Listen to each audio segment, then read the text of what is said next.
Again, physical illness of the kind described in medical textbooks, such as diabetes and cancer, were and still are very uncommon in the family doctor's consulting room. They account for only a very small percentage of new cases. It's the same for every society in the world where doctors are practicing. Father talked about the common conditions that mimic serious illness, not only minor infections such as coughs and sore throats, but also vague physical problems such as headaches, indigestion, loose bowels, palpitations, and aches and pains. In the final analysis, patients go to the doctor because they are worried their symptoms might be serious. They are quickly reassured and immediately feel better if they are asked a number of questions to which the answer is invariably no. A brief examination reveals nothing, and they can be told that there's nothing gravely wrong.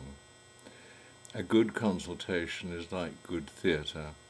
It has a beginning, a middle, and an end, and the patient feels better at the end than at the beginning. It need not take long. In a busy surgery, a sore throat can be treated in 90 seconds.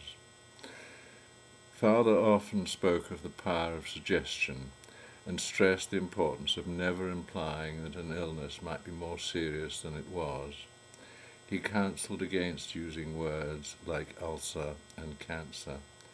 These conjure anxious hypochondriacal speculation and confirm the fears that led to the consultation in the first place. Patients can then only be reassured and convinced there is nothing seriously wrong by seeing a consultant and undergoing expensive tests.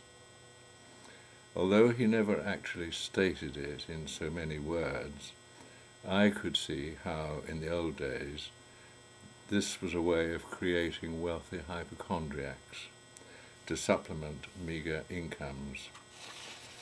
Nowadays, a large chunk of the National Health Service budget is spent treating hypochondriacal anxiety caused by the rejection of traditional clinical wisdom over the last 4 decades.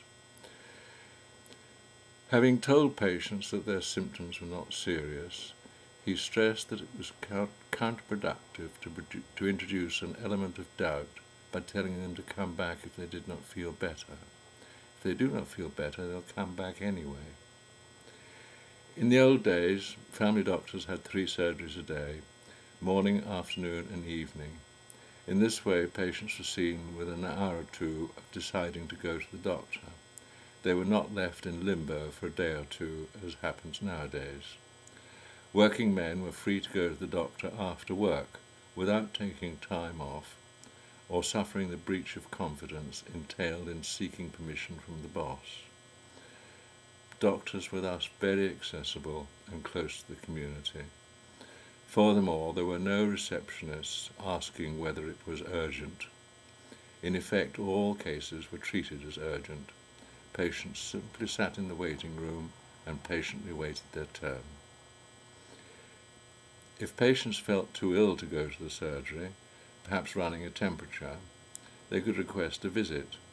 Father's visiting list usually had about 20 names, with about a quarter or a third crossed off by lunchtime. This number leapt dramatically when the National Health Service was introduced in 1948. Out-of-hours visits were generally treated as if they were emergencies, and doctors were on 24-hour call, except when they could get a colleague to stand in for them. Father always used to do his gardening, car repairs, and other odd jobs in a collar and tie, so that he would be ready to go out if called. He was always formally dressed. Unlike nowadays, it was always the same doctor patients saw, even if the doctor had a partner. Doctors therefore got to know every individual patient.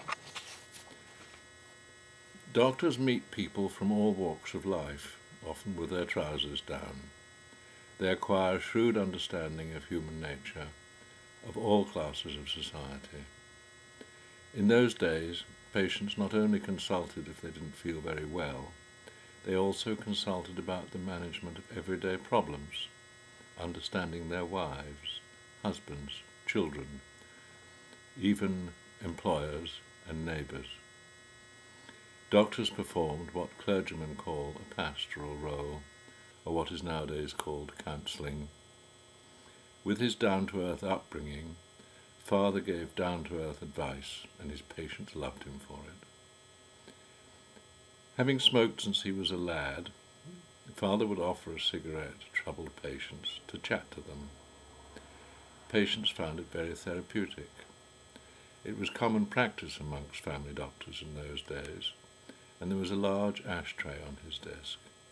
In fact, ashtrays were given to doctors by drug companies for this express purpose. This is one of the ashtrays my father was given. It has Bayer etched into the bottom. Although he had a smoker's cough that was famous throughout the neighbourhood, smoking did him no lasting harm. He lived to 92.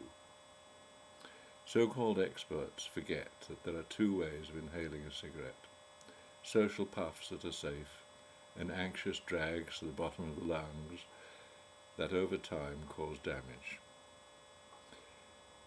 This counselling role of doctors became increasingly important as families became smaller and more fragmented, so that younger members were remote from the knowledge and wisdom and experience of their elders.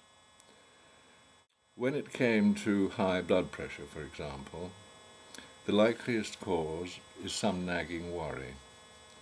Instead of raising eyebrows and uttering the emotive words blood pressure, which alarm the patient further, he would make diplomatic inquiries about the patient's circumstances and seek to help the patient see them in a broader perspective.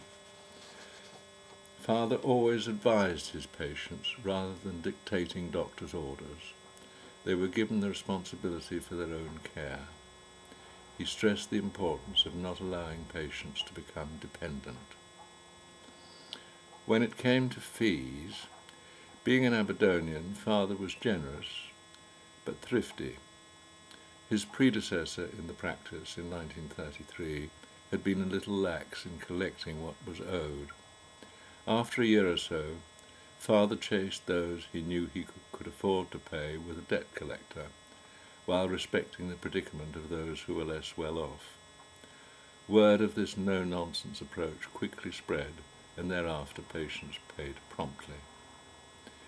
This then was the quality of primary care the workers at places like Chatham Dockyard received from Father from 1933 to 1974.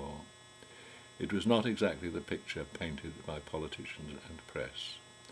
Much of it was paid for by Lloyd George's National Insurance Act of 1911, rather than the National Health Service.